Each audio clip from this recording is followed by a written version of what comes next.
Holy shit, it's been a while. I've developed a bit of a Fortnite addiction. That's where I've been. That's where I've been spending all of my time. I wish I was joking. But I have still been, on the internet. So I've been somewhat keeping up with the things that have been coming out about Quiet on Set. And I had some thoughts. I haven't watched it yet because I know it's something that I'm going to have to mentally prepare myself for. And like right now, in this very moment, I can't. But I know enough. I mean, you don't even have to watch it to form an opinion about this stuff. Like, it's heinous. I wrote my thoughts down in this Slytherin notebook that I got as a gift years ago. I knew someone who I told that I was into Harry Potter when I was young, and they took that as a sign to buy me a bunch of Harry Potter memorabilia. And, like, sure, I guess. I also have a Slytherin pen. I did not use it to write my thoughts. So I wanted to start out by saying everything that I'm about to say is alleged. Unless there is proof for it. But, otherwise, alleged. I'll let you know what's alleged, because, you never know who's watching. If 5 people see it, it could be the man, the monster, the myth himself, Dan Schneider. What's not alleged, we have proof of this, you can Google it, is that, 41 people wrote character letters for Brian Peck when he was being convicted, not just tried, convicted, already found guilty of doing the things that he did to a 15-year-old Drake Bell. So, fuck you, James Marsden. You're going to hell. Fuck you, Will Friedle. Fuck you, Ryder Strong. Fuck you, Taryn Killam. Fuck you, Joanna Kearns. Fuck you, Alan Thicke. Fuck you, Rich and Beth Correll, who I think worked on a Disney show as well.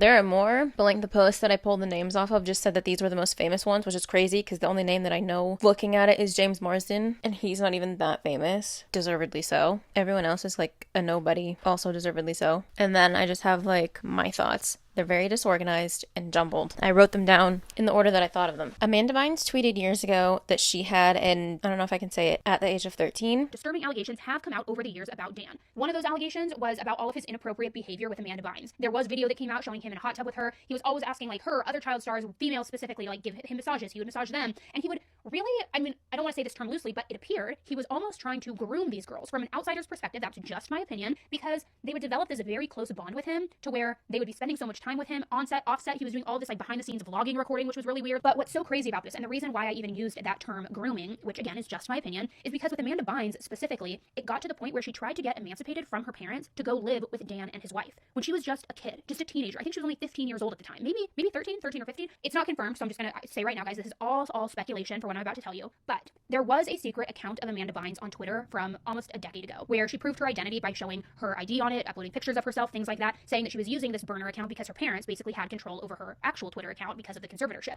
and that she wanted to bring certain darkness to light. In those tweets, which at the time was kind of when Amanda started going on a little bit of a downward spiral, so people were taking it with a grain of salt, not really sure what to do with it. But in these tweets, she's identifying a lot of concerning behavior. And in one specific tweet, she writes out this message and has certain capital letters in it, kind of like a Taylor Swift code thing, where the capital letters all spell out Dan did it. There is also an allegation from her saying that she was pregnant at 13 years old and had an abortion. Kind of sharing with you everything that people are talking about because this goes so deep. When she was 14, an episode of The Amanda Show aired where a man who the comments on TikTok were saying resembled Dan Schneider walks up and sells her food and a baby. Kinda. We're just trying to do a little TV show. On an empty stomach? What? I'll take 398. Buy 400 and you get a free baby. Okay, I'm gonna need some help passing these pretzels. Which is I know that the Amanda Show was random. It was Nickelodeon's all about being random. But what? And he makes it a point to note she had an empty stomach. And some of the comments were also saying that Amanda looked visibly uncomfortable, which take that with a grain of salt because she was acting. But still important to note that the timing of that is very odd, and the reason that without context, anyone can say that it's a stretch, right? But I also wrote a connecting note in her book, I'm Glad My Mom Died. I believe Jeanette McCurdy spoke about how Dan knew about her eating disorder, so he made Sam obsessed with food, which is why I wholeheartedly believe both happened and it is not a coincidence. Why would he be lashing out at these teenagers? I don't know about Amanda, but the example I can think of is when Jeanette said that the creator was trying to pressure her to drink and she kept saying no. He also allegedly told her that if it weren't for him, she'd be like working at the mall or something.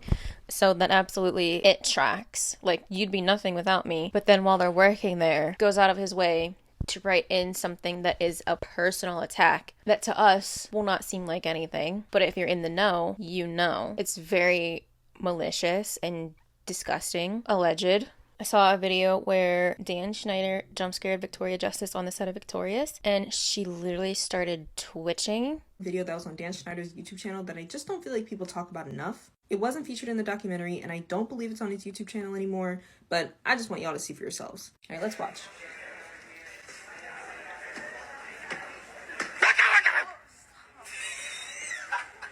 Y'all see that? So do y'all see how her first reaction was just anger?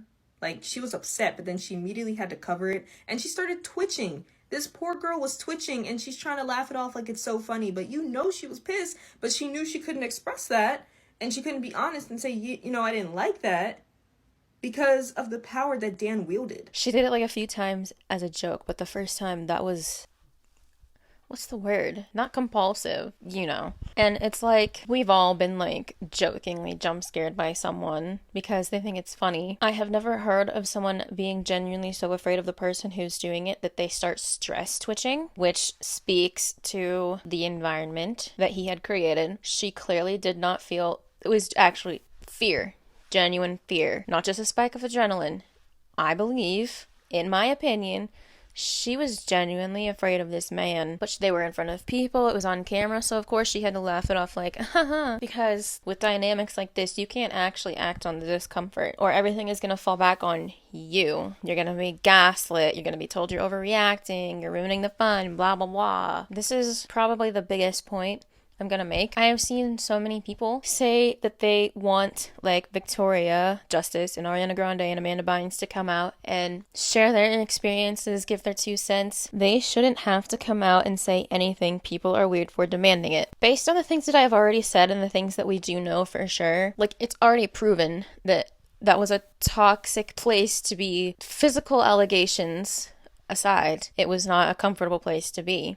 The power dynamic was very obvious. He made it very obvious. He was a bully. He took advantage of his position. They shouldn't have to come out and just confirm what we already showed and what we already know.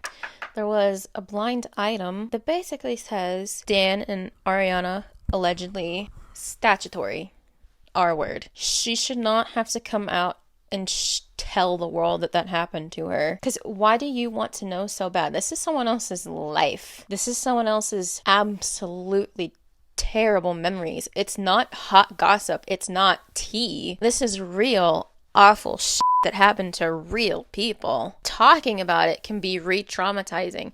Seeing this documentary come out was probably re-traumatizing. And it's just, like I said, we already know, and the things that aren't confirmed, the things that are only alleged, you can fill in the blanks. You can do 2 + 2. Like, we know what happened. We know who and what he is. They shouldn't have to say it. And straight up, leave Amanda Bynes alone. You can tell by her behavior the last 2 decades, the way that she's acted, the things that she has said, the things that she's been through. You can literally tell. She doesn't have to say it. She shouldn't have to say it. Plain and simple, leave her alone. In his bum-ass apology video where he only addressed inappropriate jokes and that people were afraid of him on set, not the physical and like PDF file type stuff he's been accused of. Of course, he wasn't going to acknowledge that, but I had an opinion about the apology. Dan only addressed the inappropriate jokes on his shows. Bro, we know, all caps underlined, it's more and much deeper than that. But with that said, it doesn't matter if he takes accountability. We know who he is, and his actions are unforgivable. And then I just said dumbass. So that might be a little controversial, but I don't think it matters if he actually comes out and says, I am very sorry for the things that I put these particularly women through. There were men and boys, but I'll get to that in a sec, I think. It doesn't matter if he comes out and says, I'm sorry for the assaults of, like, Ariana Grande and Amanda Bynes, because those things are heinous and they can't be forgiven. And like I said, 2 + 2, we can deduce that it probably happened. We don't know for sure. But, like, if you ask me, once that line is crossed, you're done. You're dead to me. You are a vile, evil person, and I do not believe that you can ever change, even if you wanted to. Like, that's just there inside you. I've never had the desire to assault somebody, to essay somebody, because I'm not evil. I don't know. I'm not a piece of shit. Like, to me, it's that simple. Why would you ever want to do that to somebody? Like, what's wrong with you? So he can pussyfoot around it all he wants. It doesn't matter. We know. They know. It wouldn't change anything. Like, everyone is still hoping that he goes to hell someday. It just, I don't know. I think people need to stop expecting particularly terrible people to actually own up to what they've done unless they are forced to. And when they are forced to, don't believe it. It's an image protecting thing. Dan and what's his face? The guy who played Tebow, trying to give him points for diversity is actually so brain dead, because you're not the Captain America of Nickelodeon if you're only using us, brown and black people, to be the butt of racist jokes. And then I just wrote can I say that? DIE. I just wrote DIE. Yes, there was that one man who was a boy at the time, nose boy, I don't know, which is obviously a black stereotype. It's a stereotype that black people have really big noses. So they put giant noses, like, on his suit. And it very obviously looked like dick and balls. And then he, like, sneezes and gets snot all over this girl's face. Both a racial stereotype and a disgusting innuendo involving a minor. Dan Schneider is really like two birds, one stone. He also did the same shot joke on Zoe 101. She gets, like, squirted in the face with something. It's so blatant. It's like, I don't even know why you bother trying to soften the blow, trying to tell us it's not what it was, because it is what it was. And when everyone notices it, you're not. When he cried and immediately went back to speaking normally with no tears in his eyes, okay, actor, the man is literally a sociopath. I don't know if people know this, but Drake's mom, a lovely woman who I stay in contact with this day, she came to me at the time and she said, Dan, I'm not good with words like you are. And would you help me with my speech for the judge? And I said, of course. And I did. And he ended up going to prison and serving his time. And yeah, that was probably the darkest part of my career. And Drake Bell's mom, his father literally said, do not leave my son around that man. And what did she do? And his girlfriend at the time's mom knew in less than a day that something weird was going on with Brian Peck. Drake Bell's mom knew. Drake Bell's mom knew. And she didn't care. Sit with that for a second. Drake Bell's mom. And all of the parents that just turn a blind eye while these things are happening to their kids, or have the potential to happen to their kids because they're more concerned about money and fame. But anyway, eyes were not wet, not a single tear shed. I don't even think he turned red. And then just like that, a few seconds later, his voice goes back to normal, which doesn't happen when you're crying, by the way. If you're genuinely upset and crying, you can't control the fact that your voice shakes and wobbles.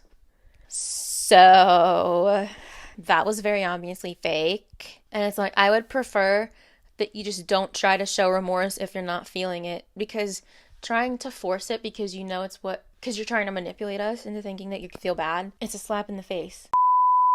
The TikTok of Liz Gilead and Ariana Grande being so visibly uncomfortable when he started filming them on set. Liz trying to warn Ariana by patting her leg, and then she pulls her skirt over her legs, and then I just wrote question marks. And the camera was... That was amazing. That was one of the better things I've ever heard. Hey! Hi, what's going on here? Nothing. You didn't cut out that part. Why are you sitting on the floor of the set? Because we are. They are. Did you just bark? No. No, I did not. It must be the set ghost. Who barked? The set of Ghost Christmas Past. That was really scary. Did you hear that? Yeah. It's the Christmas ghost. It's the ghost of Christmas Past. Oh, God. Here we go.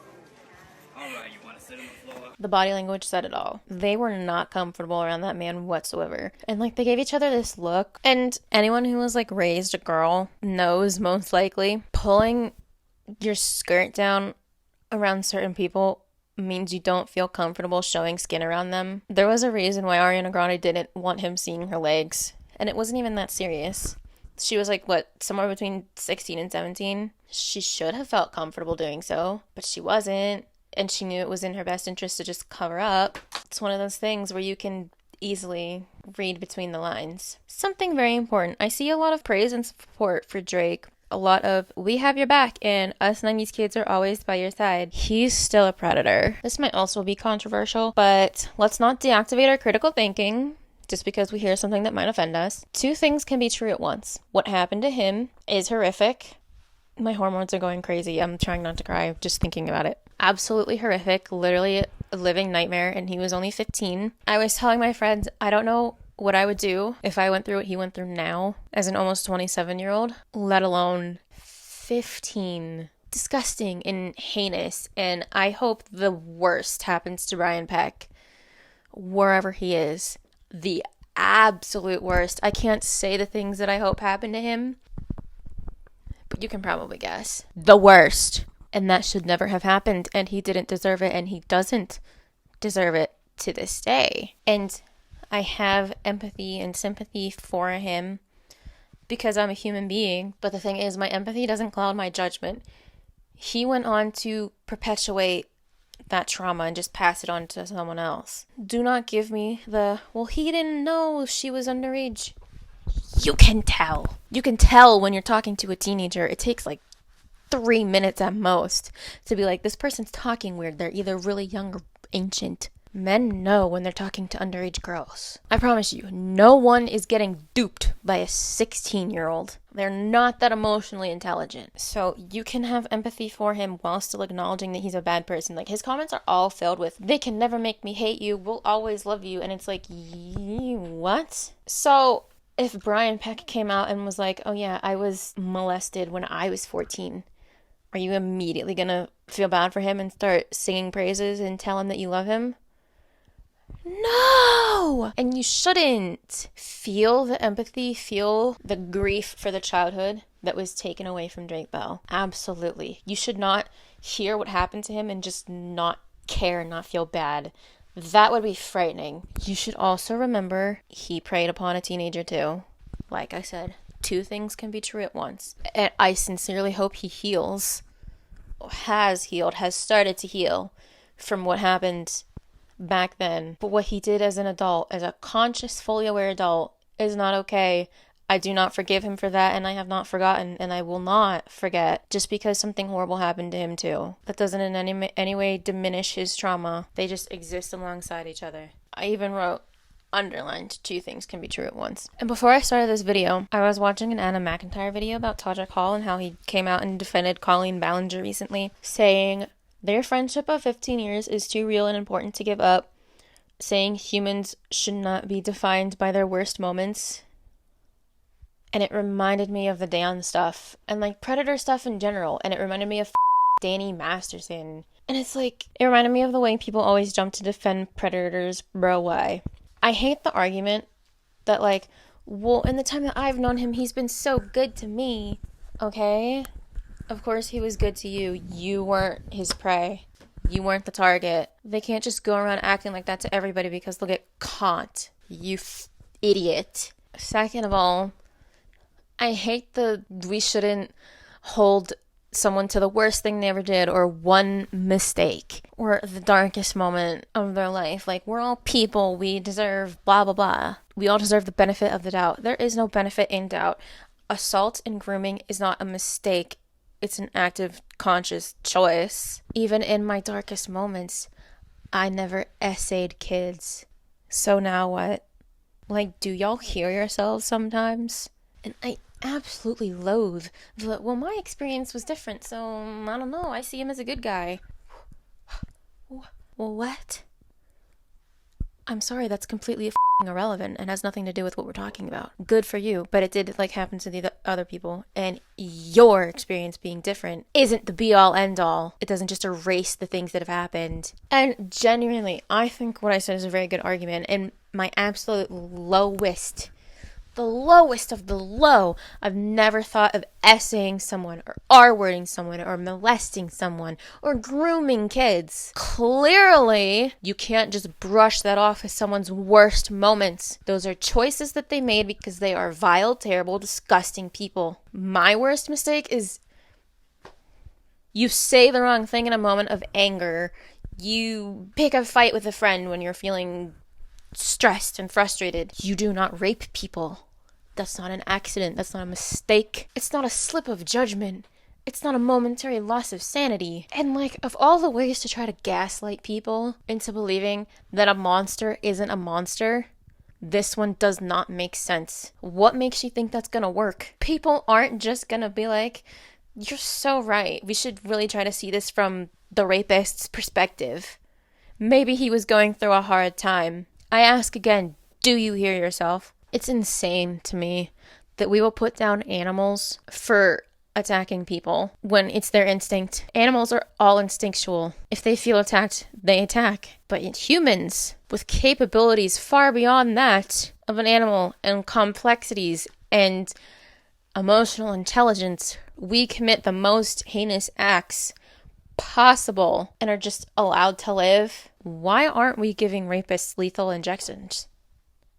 If you're lucky, they'll get 3 months in prison. This world is a horrible place. This world is a horrible, awful place.